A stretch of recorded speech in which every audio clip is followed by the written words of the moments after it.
Well, hello and welcome, everybody. It is so good to have you back on the Catholic Money Mastermind. I'm Ben Martinek, your host, and we are going to be talking about another awesome topic. I think they are all awesome. I just love the topics that we bring onto the show. But we're going to be circling back to charitable giving. And, why do we give charitably, especially as Catholics, as Christians? Why is that an important thing to do? But, what are some of the ways in which we can do it? And really appreciating in a particular way the scope and scale that can take place when it comes to charitable giving, and recognizing that maybe just because something is a strategic use of your assets doesn't mean it's something that you need to be doing either ever or maybe at this point in time in your life. And so we're going to spend some time kind of chatting about what are assets, what are things to do in your finances in different spectrums of those finances that can be helpful. And I'm joined today with another member from the Catholic Financial Planners Network, Shane, a little bit. So Shane, thanks so much for being on the show to talk about this important topic. No, it's a pleasure to be here. Thank you so much for having me. Yeah, awesome. And so, Shane, as we get things moving along, we'll have a chance to chat on the your background some and your advisory firm. But as we were chatting ahead of the show, we were kind of thinking that there's really like two driving elements that make sense when it comes to charitable giving, and one of that's just answering the question of why do we give? Wouldn't it be better if we just kept all the money for ourselves? And I mean, we have our own family, and we have our children, our own relatives, and shouldn't we just help ourselves out and keep our charitable giving as far as that sphere? Doesn't that make sense to you, or what do you have to say to that, Shane? Yeah, I'd be curious what the world will look like if everyone did just that, right? I think it's important to connect with, this is a story I think back to often when thinking about charitable giving, is the story of the talents, and that there are stewards who are entrusted with talents in the Gospels, and they were called to do the good things with those talents, to use those efficiently and effectively. And so that's what we'll talk about a little bit today, is that kind of efficient use of charitable gifting. But it would be different if we did bury all those talents in the sand in the backyard and not actually use them for any kind of good and just use them for ourselves. So I think it's important to give back and to support those who are least among us, those who need the most amount of help, and be good stewards in that way, and to do so in efficient ways. That way we can have bigger impact, and or we do have some of that that enjoyment for ourselves that God's calling us to enjoy both now and the future. Right. Well, I think part of the church teaching on this is like, look, at the end of the day, as much as we are born into biological families and we have, moms and dads, hopefully, and brothers and sisters, and maybe cousins and nieces and nephews, and all these people who certainly would like to, maybe receive benefit, and we ought to focus and give our time and attention to, like, our family isn't limited to just those individuals. We've early believed that ultimately, everyone is part of God's family. And so, it's in much way that we have a familial obligation towards, our own biological family, that it doesn't end there, that we need to be thinking and thoughtful of others. And there's something that's transformative, I think, in our lives, that when we give, it helps to detach us from these possessions and allows us to be free and ultimately not to be a slave of the money or the assets, because if we're only thinking about ourselves, we're just hyper concerned about, do we ever have enough? And there's a powerful reciprocity that's given, where if you're in a position of being able to give money to a charitable institution and to help to further their cause, I don't know, there's like a reward that comes back to you that just says, you're okay. You're going to be, you God, who's always been taking care of you, is going to continue to take care of you. And, it's like it's demonstrated like rather like tangibly, in acts of gift. And so I'm kind of curious if you had that similar experience as you've maybe given in your own life. Yeah, I think it's a very human thing where whether someone's religious or Catholic or not, many people give, and Yeah. they give for good reason, right? I think it is somewhat salvific, and I think it is connecting to God, and not everyone will see it that exact way, but I think it does connect you in a different way to other people, and like you're saying, and like, that's all our community, that's all of our family, and so I think it's telling that people who are even not Catholic do find some kind of satisfaction from giving, and seeing that positive impact for their brothers and sisters. Right. Yeah. There's the positive impact to this, and then there's the detachment that comes with it. And then it's also just kind of a recognition of just how much do we want to lay ownership to anything that we have. And, I think rightfully so, we have property rights and things that we call ours. In fact, if we don't have that, then things get kind of messy as to who belongs to who. And so I think it's good to have property rights. But we don't want to become so consumed, I think, when what we want to start saying is this is mine and that's not mine. And there's, in some part, at least I think within the Catholic ethos, it's like all of this comes from God. I mean, how much are we to claim to any of it? And, ultimately, for good or ill, it just seems, there's a dispersion of, this goes back really to the gospel that you are alluding to. There's a dispersion of different strengths and weaknesses. And some people are given more talents than others, and we're all called to give all of those talents. But especially those, in which more talents have been given, there's, this general belief that, hey, there's more responsibility, expectation for those. And part of that greater, gift of talents is to see that, it is a gift. It's come to you from God, who's only the giver. And, as he's given to you, now he's asking you to go and give to others. And so, fundamentally, I think to not give at all would be to act as if nothing's been given to you, that you've earned it all yourself, when the reality is God's given all of this to us, and he's asking us to continue the gift through the talents he's given. And I don't know, in my mind, it just seems right then to give. Again, what are your thoughts on that? Yeah, I think again, it's just profound to think of people who don't have the same values as us, who still consider these same things. So I'll sit down with clients who are very close to retirement or just starting retirement, and they'll sit down and they'll look at the spreadsheet, they'll look at the Monte Carlo simulation, and look at the software and be like, wow, we're lucky. They feel this gratitude towards what's happened. And yes, a lot of that hard work was thanks to them and their labor and them stocking away for the future. But there's still this amount of, wow, I'm privileged. I'm excited to have received this. And I think for a lot of people, that's they're not stomping around making sure that they keep every cent of it, and they want to limit what gets to Uncle Sam. They're feel privileged, and so they're okay to kind of pay those taxes as you were. And they also want to see that positive impact in the world. They want to contribute and pay that forward in different ways. So I 100% agree. Yeah. Well, and Shane, what's fun and unique about you is we start to move in to discuss this matter more in depth, is that, your background, intellectually and just in your young formative years is, kind of a special one. We share a similar background in that, I think both of us had spent some time in religious community and in seminary, but you go even further back, Shane, in that, you were into at least with a religious community as early as your teenage years. And so you might just share a little bit about some of your background and how that's helped to shed light on, the present conversation of charitable giving. Yeah. Well, I guess a good start is the beginning. So I come from a stereotypical Chicago Southside Irish family. So I have a huge family. That's what that means. And I have 12 sisters and one brother, if you'll believe it. So just really, my parents believed a lot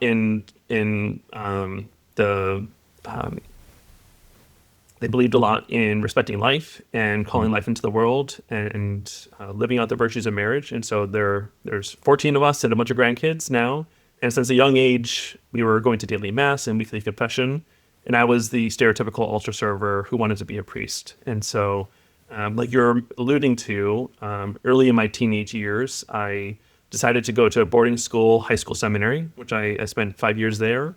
And then I continued on with that religious order for a bit. And then after that, went on to the Archdiocese of Chicago to study with them. So total seminary experience of 10 years. None of that was in the major seminary. So folks who have gone to the real deal seminary and studied theology might have a little bit of a leg up on me.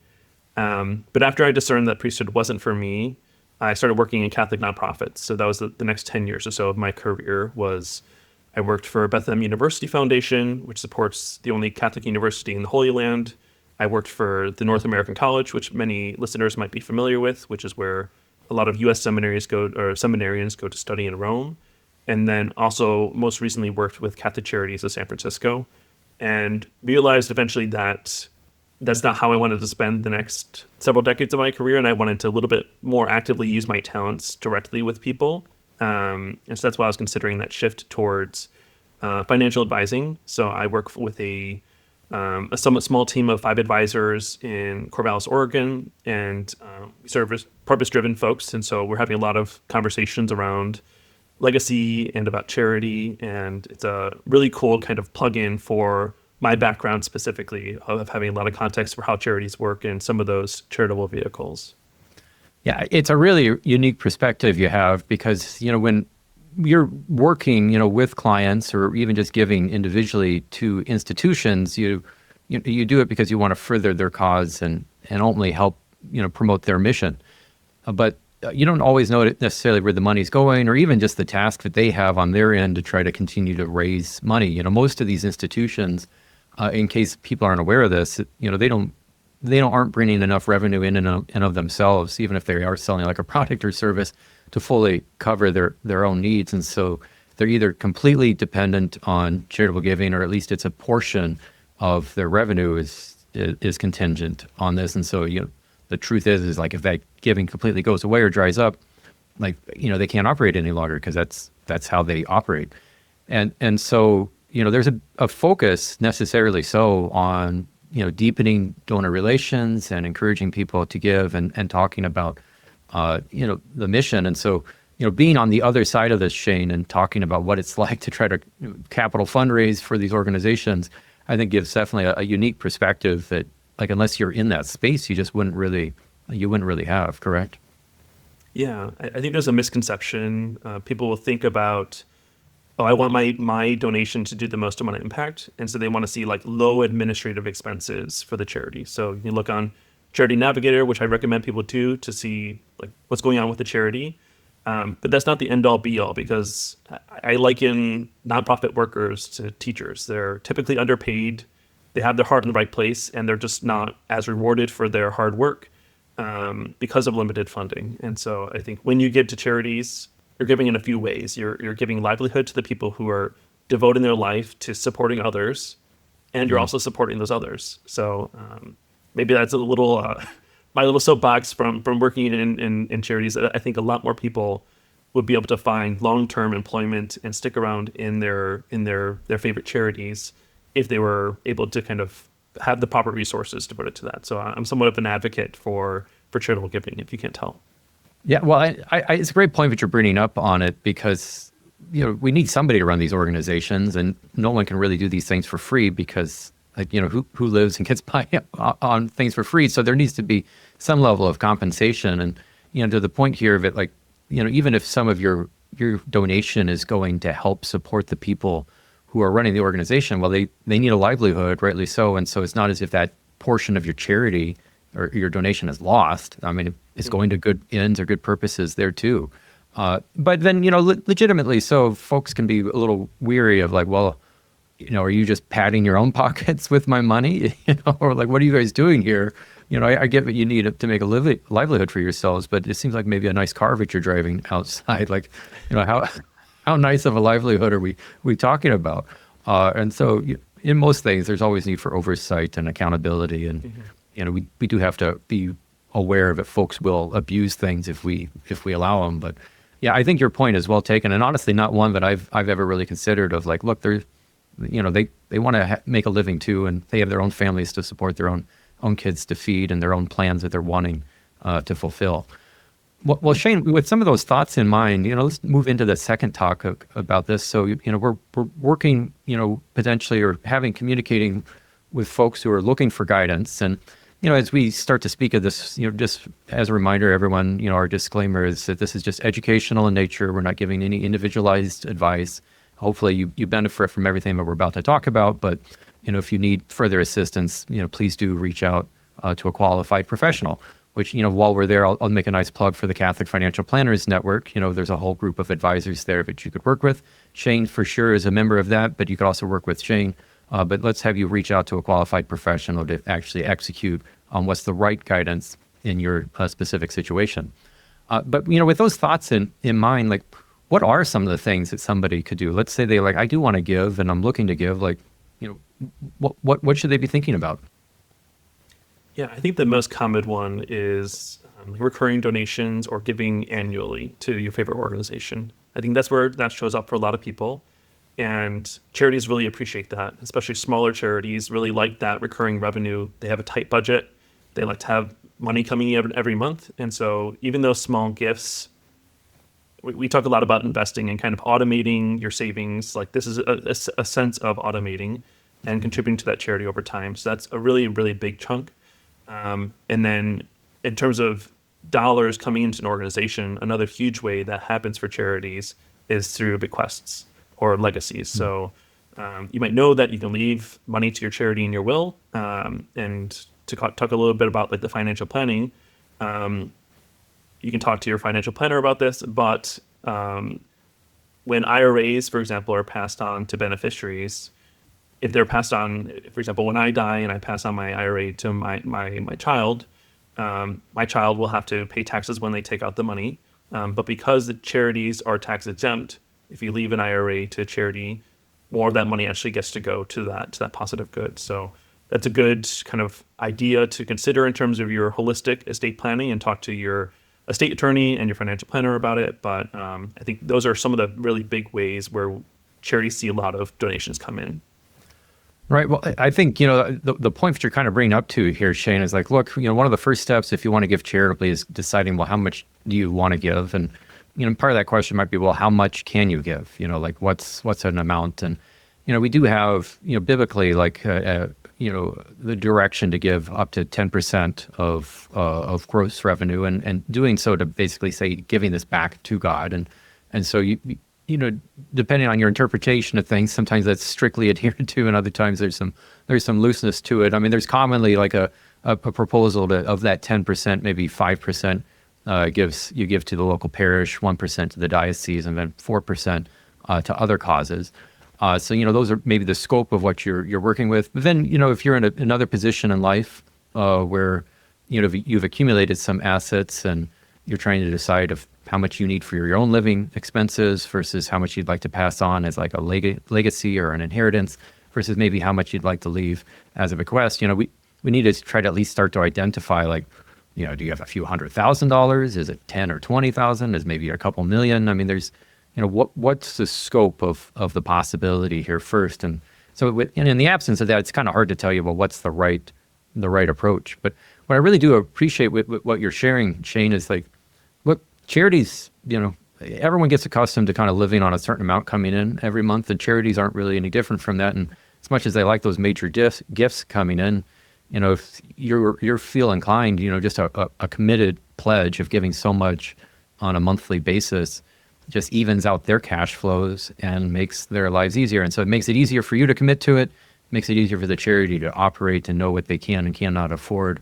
And, they're not left wondering, maybe in this upcoming fundraiser, like just how much is going to come home, and everything kind of just stalls out operationally over that. So, yeah, those are some really great insights, both defining the amount and then maybe thinking about how much to give on an ongoing basis.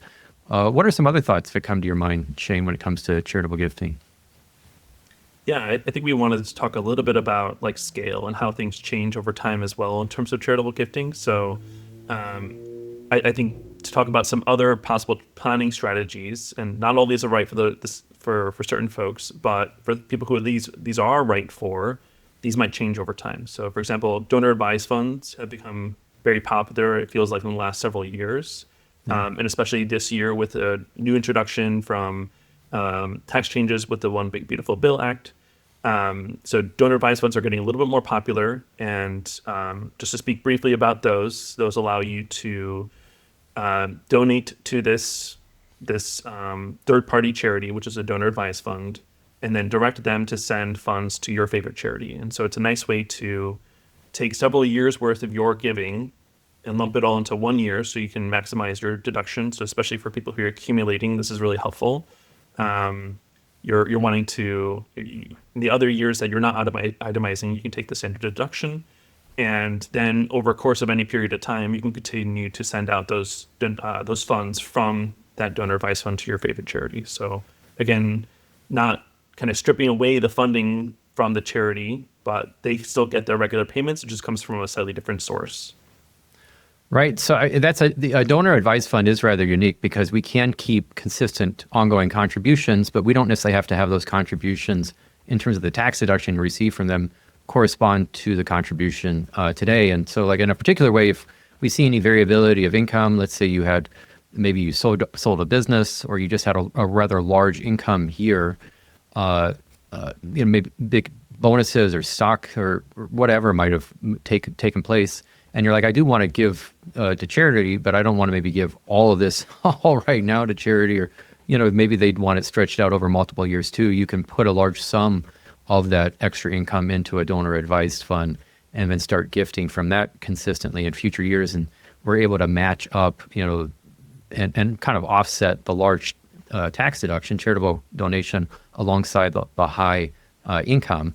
And see tax benefit there, especially if this is like a spike. This is where it becomes really obvious that a donor advised fund makes sense. But you were also alluding to bunching a moment ago, Shane, and I'm happy to chat about itemized deductions. But could you just share a little bit, in case someone's not familiar with the standard deduction or itemized deductions, just how some of that works? It's funny. I wanted to speak a little bit about this in terms of like, this is all tax strategy. So this is optimizations. And so again, this is a little bit of that good stewardship of making sure that you're using your funds wisely to support those charities. And like you're mentioning with the standard deduction, I think 90% of people, or a very large number of people, effectively take the standard deduction every year, which is just a set amount that the IRS is like, hey, we don't want to go through all the paperwork of checking your mortgage interest and your charitable deduction. So for most people, we're just going to let you take this big number and reduce your taxable income, reduce your income down to your taxable income. And if you do have a lot of mortgage interest or state and local taxes and or charitable contributions, in those years, you might itemize your deductions and get a larger tax benefit. And so when talking about bunching, we're talking about if your charitable contributions, for example, were just barely putting you over, or were not enough to put you over and start to itemize, start to take several years of those to put those all into 1 year and get the tax benefit that year. And then again, still contribute to the charity through your donor advised fund in this example. So they get their regular income, but you get all the tax benefit in this year. And then in other years, you get that large number that the IRS provides, that standard deduction. Right. Yeah, this is really very applicable if you're in a situation where, let's say your itemized deductions, commonly if you're married, the standard deduction is around $32,000. And so in order to kind of see tax benefit for itemizing, you have to exceed that $32,000 number. And, maybe with charitable giving and mortgage interest and taxes that are, all different itemized deductions that are allowed, you're just getting to $34,000. And so there's really like just this little additional tax benefit you're getting for itemizing versus taking the standard. If we were instead just to kind of do it like an advance and basically in a single year, in a spike of a year, and not necessarily, it doesn't have to correspond with a spike in income, as I was alluding to earlier, just like under this notion of bunching as a strategy, we're just trying to like do a lump sum contribution towards charitable giving so that, in that particular year, when we tally up all the things like mortgage interest and state and local taxes, and then the charitable gifting, we're not just getting over the tax break a little bit, by 2,000, maybe we're getting over by 15 or 20 or so many thousand. And so, what happens every year in those charitable contributions that would be a tax deduction is we're kind of losing the tax efficiency of them just to get you back up to the standard deduction threshold. The notion of bunching is to get more tax benefit for the same dollars contributed. It is a cash flow issue though. So I will just say that is that you got to be thinking cash. You got to be like accumulating the money and like setting aside and almost saving it so that every so many years, you can periodically make this really large donation, which goes into the donor advised fund. And then the donor advised fund is the thing that's paying the charities. And then you're like still maybe saving like you would be normally, but instead of it going right to the charity, it's just getting saved in a savings account or some vehicle so that, again, once every so many years, you can keep doing this lump sum contribution into the donor advised fund. Do you have like any practical guidance or that you would like to add on to that, Shane? Yeah, it's funny. The examples you're talking about, I had a conversation with a client around all these pieces. They were selling a business, so they're going to have larger taxes in these upcoming years. And so they're like, so maybe this is a year to implement some kind of tax strategy. And so we were talking about donor advice fund, and they had that problem of like, wait, we're not flush on cash. We don't have tens of thousands of dollars to suddenly make this contribution. And Right. so we looked at their accounts. And so this is another piece of that possible strategy is you can give appreciated security. So you can give your stocks that have grown over a period of time, and you can give those directly to the charity. So let's say you bought Apple at 5,000, you have a total 5,000 that you put in, and now it's grown to $10,000. You can donate that appreciated stock to a donor advice fund or directly to a charity, and then you're able to deduct that when you itemize your deductions, and you also don't have to pay capital gains on that. So if typically you would have sold that stock and then gave the net proceeds to charity, you would have been taxed at 15% on the gains, and so you would actually end up giving something like 8,000 or 8,500 to the charity. And so this way you're actually able to give the charity the full 10,000 and get that tax benefit too.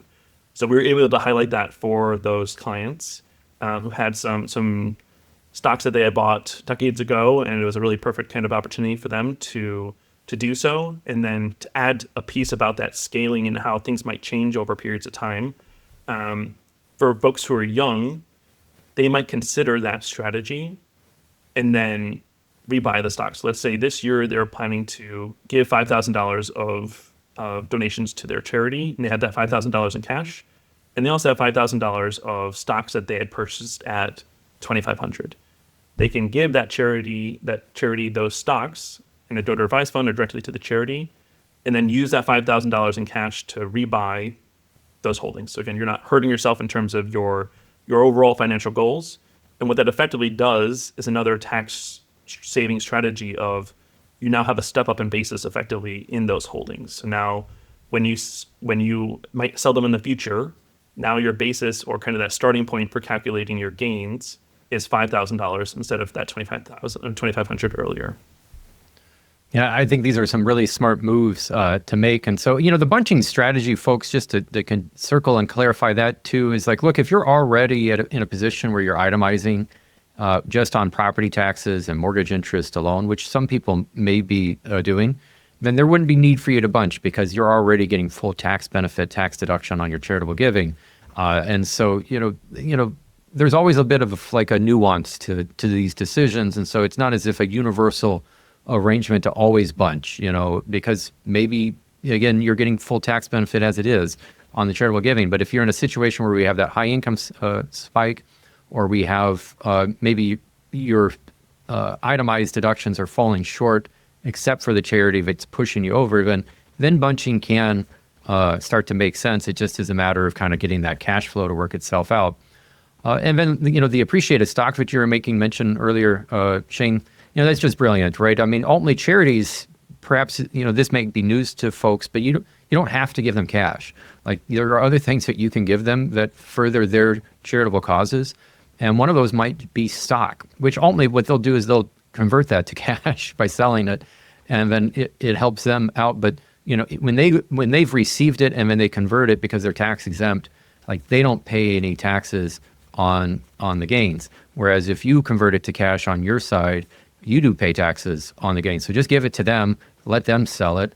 It comes out basically the same value, but we're eliminating this whole tax step in there. And, we chatted on this briefly already, Shane, but this makes still, I think, good sense. You were talking about bequest earlier and, maybe giving from, giving as a preferred beneficiary on accounts like IRAs or 401k, especially pre-tax accounts, where the same notion kind of holds true. If you were to take some of your estate and be like, I want some of this to go to charity, I want some of this to go to my loved ones, my family. Well, let's take the taxable items, the things that are going to get taxed to the loved ones, and at least consider giving those to charity instead of to the family, because, they're going to, if the family takes them, they're going to have to get taxed on that money. If you take all the things, all the taxable items over to the charity, well, again, they're tax exempt. There's no taxes due when they go to put it to use. And so these are, relatively simple considerations, but can be substantial depending on who you're giving this money to. If the next person to receive it's in a very high income tax bracket, they might be losing a third, perhaps maybe as much as a half of that money to taxes, when, basically what was getting lost to taxes, if we give it to the charity, like they keep all of it, and can further their causes. So I'm sure the charity would love that, right? Yeah, it's like having a best friend who, for some reason, doesn't have to pay taxes. The government basically anointed them; they don't have to pay taxes. Like, you'd want to give your best friend the most taxable thing, which is, like you're alluding to, those IRAs. And to add a little bit of an additional quirk there is that, in kind of talking about scaling over time and how your strategies might change over time. We're talking about death right now and what happens to your IRAs at death. But even in life, you can have some kind of that benefit from those IRAs for those charities. So when you're 73 and eventually 74, you'll have to start taking distributions from your IRA. Those are called RMDs, required minimum distributions. And the IRS allows that if you want to send that to charity, they're not going to tax it, and it's not going to show up on your taxable income.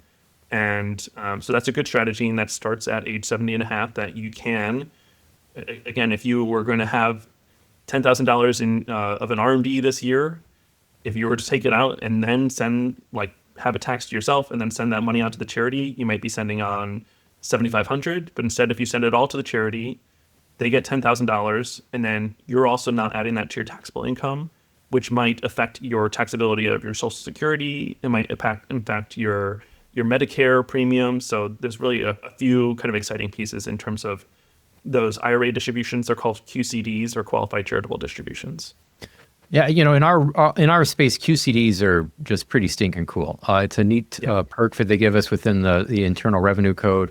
And so just so the point doesn't get lost, because they're rather uniquely powerful, because you could conceivably have an RMD, a required minimum distribution, coming from pre-tax accounts. And so because it's pre-tax, all that money's taxable income and it's going to show up on the tax return. And you could receive that, shows up on the tax return, but then eventually we gift it away. And there are limitations as to how much you can give in a year, but let's just presume we're not coming up against those limitations. You have to give quite a bit of money before it's disallowed, or at least gets carried forward into the next year. But just to give you a number, we're talking like 40, 50, 60%. So pretty sizable gifts, 40 to 50, 60% of your overall income. So, I mean, you could just take an RMD, receive it, and then give it to the charity and still come to like a similar tax benefit in that you offset all of the RMD by giving it to the charity. But the problem that happens there is that increases your adjusted gross income, and there are other that process would increase your adjusted gross income, and there are other credits, or specifically in retirement IRMA payments related to Medicare, that are affected, that are calculated based on your AGI, and we're basically unnecessarily spiking that AGI when, if you just did a qualified charitable distribution and just basically sent it right from the institution, the investment institution, send it straight to the charity, and get this labeled as a QCD, your AGI stays unaffected and stays lower. And so you might see other tax benefits now come into play that possibly were getting lost because we were having to step in. And so kind of a typical thing with taxes is that if we can consolidate and take steps out of the process and have it more direct, there can be benefit in handling things that way. And so that's what we're kind of seeing with the QCDs, possibly is what we were seeing with the donor advice fund as well. So I'm sure we've got a few other tax strategies. Shane, you've got another one that comes to mind in terms of things for people to be thinking about from the tax angle? Yeah, there's a few more. I think that I should also couch this, that I'm sure the engineers are loving this conversation. All the nerds, Ben and I, are loving this conversation. But for those of you who this isn't clicking with, this just kind of points to that taxes are complicated, and it's good to work with someone who's very competent around them. So again, just a small plug for the Catholic Financial Planners Network. You can find folks like that who specialize in tax planning. I think there's even a tag around people who specialize in charitable planning. So those are kind of good areas to look. I think we talked about a lot of the major benefits, and some of the other things I wanted to call out was just for those people who are still working, that your employer is a great resource for some of these things. So if you work for a large corporate institution, you might have some kind of employer matching program where they would match your donation one to one or half to one. And so kind of like when you're saving in a 401k and you get a match, it's hard to turn away that match. And so just kind of take a look at that. And there's also benefits. They might offer benefits in terms of volunteering too. So just take a look at your HR documents and see if there's any kind of these opportunities. Again, being good stewards of your resources, it also applies to being a good steward of your employer resources too. Well, and just to add to that, so a lot of what we've been kind of talking about are cash related items, but it's maybe cash coming from certain accounts. But we talked about how you could donate stock. The other thing you could do is you could certainly donate your time. Right now, there isn't a tax break for what that's worth. So at least I'm sure any charity would love to have you volunteer. I can't imagine too many of them would turn you away. I bet they could find really good uses for that donation. But if you're curious of like, oh, can I donate my time to an organization and get a tax break for it? The straightforward answer to that is no, you cannot. It's not allowed. For the simple reason that like if we could start billing or donating our time, we'd all bill it. Oh, my time's worth $500 an hour, or maybe it's $5 million an hour or something like that. I mean, and so that's disallowed. But we talked about donating stock. You could donate items, charity, goods in kind, and what that probably most directly applies to are things such as cars, in which again, you don't have to necessarily sell that to cash. Maybe you could sell it to cash and then give the cash to the charity, but maybe the charity just wants the car because they could use one, and so perhaps you've got a good used vehicle that's got some life left to it. And maybe you could go and sell that and use the money to go buy another vehicle, or you could just say, hey, let's just pass this on to the charity. And that, donation is deductible as well, based off the fair market value of what basically you could get the car for. There is a little bit of a trick, more of a trick to donating that versus straight up cash. But absolutely, you could donate your car, maybe other buildings or tools. Shane, in your experience, have you seen anything that's a little more unexpected in terms of property donations to charities? I feel like I've encountered some stuff in the CFP coursework that we go through to kind of work in this field, or many people like that designation. I think there were some pretty interesting ones in that coursework. Ones that I've personally seen have been limited to maybe those cars, those vehicles, and some of them came. In previous organizations I worked with, we worked with a partner. That partner would basically collect those donations or collect those cars, sell them, and then give the proceeds to us. And some of those cars were quite valuable, and so those ended up being very large donations. So I think just don't minimize that impact that might have.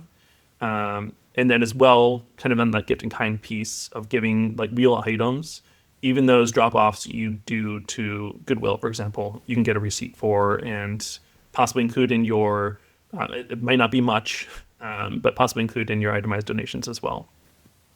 Right. Yeah. Many of these thrift stores will take, items as they are, and you do need a receipt for them. And, I do some tax work. I will say, you need to kind of specify it out. And if you are donating property of significant value, in excess of $5,000, you very well may be looking at a required appraisal to go along with it. And that will be an additional cost because the IRS isn't just willing to let you just say it's worth 10 grand. As we get beyond 5,000, someone else, a third party, has to say, no, this is what this vehicle is worth, just to document the donation. So those are fun and different changes over the cash. Certainly worthwhile, but you'll have to consider whether or not you want to go through some of the extra steps to pursue them. Shane, as we start to wind this down, we did just have the One Big Beautiful Bill Act passed in July of 2025, and there were some changes that came about with that act. And I haven't had a chance, honestly, to read up on those. I know that you were thinking there were a few that you wanted to share. Do you mind leaning into just some of the new changes in the law that could be applicable in the charitable gifting space? I think the big one many people think of that's not specifically charitable gifting is the senior deduction. So there's a new $6,000 per senior deduction that also phases out over income. But specifically on the charitable giving piece is that there's a new 0.5% floor on your deductions. So that means that of your total AGI or your total income, taxable income, let's say, you cannot deduct that first 0.5% of your donation. So if your AGI is $100,000, you cannot deduct the first $500 of your donation. So that's why I think a lot of people were very interested in donor advised fund, especially last year, was they knew this change was coming, and so they wanted to kind of take advantage of that small little carve out before that kicked in. And then another big change that happened, or significant change around the charitable giving space, was the new deduction for non-itemizers. So again, the majority of people take the standard deduction, do not itemize their taxes. And so the government is saying that for those folks who want to take the standard deduction, they'll still allow some kind of tax benefit. And so they have a deduction for up to $1,000 for charitable contributions for single filers and $2,000 for joint filers. Good. Yeah. So that is added in or is additionally beneficial to the standard deduction, right? So again, you don't have to itemize in order to claim some of that. And we saw that a few years ago during the COVID years in which they were giving $300 to $600. Thankfully, that's kind of come back around because unfortunately, tax-wise, it was just like, well, some people give rather quite a bit. I'll see this in my practice, but then they don't give enough or they don't have enough other items coming into play for them to itemize. And it's just like, boy, all those charitable donations come to nothing, at least from a tax perspective. And so I'm happy to see that, hey, they're saying, well, we'll take some of those and give you a write-off if you're going to give. And so, folks, even the IRS, the Internal Revenue Code, is about giving. Let's give a little bit. And if there's a place that's a little maybe stingy and tight-fisted, one might say it's the IRS. There aren't any other religious convictions or motivations happening there. It's just it's good for society for us to give to others and to help, especially these charitable institutions that do have a good for a mission for the common good. That otherwise, they live off of our donations, off of our giving, and if we don't give, that mission, falls to pieces. It's not able to accomplish it. And so, just to really encourage everyone who's listening to be, thinking of gifting and perhaps consider ways in which you can give more. And would like to believe that whenever we do this, we get rewarded handsomely for it. I mean, really, the scriptures speak, I think, well to it. And hopefully your own experience does. But Shane, as we've been talking and working together and thinking through some of these more complicated matters. If someone was like, what I need to do is reach out to Shane and have a conversation with him and see maybe what would make sense in their situation, how can they follow up and reach out to you? Well, Ben and I are both on the Catholic Financial Planners Network, so that's a great place to find any of us. And again, use those filters to find someone who has specialty in what you're interested in. You're also welcome to email me at shane@claritywd.com. And our firm is Clarity Wealth Development. And so our website is claritywealthdevelopment.com. I'm happy to talk to you. And if we're not able to help you, to send you in the right direction. But again, I'm excited to work with Catholics. I've had a couple opportunities to work with Catholics in my work so far. And those have maybe been some of the most fun I've had in terms of aligning what we all believe with our finances. So. Great. And folks, you can find Shane. He's from the Chicago area, but is relocated and is living out on the West Coast in Oregon, which I've spent some time living out there. It's a beautiful area. And I grew up actually not far from Chicago. So Shane, you're a bit of a man after my own heart in a lot of ways in terms of your own life story and what's transpired. So just very thankful to have you on the show today to share some insight. And for everyone else who's tuned in, appreciate your attendance here on the show today as well. Wish God's blessings on each and every one of you.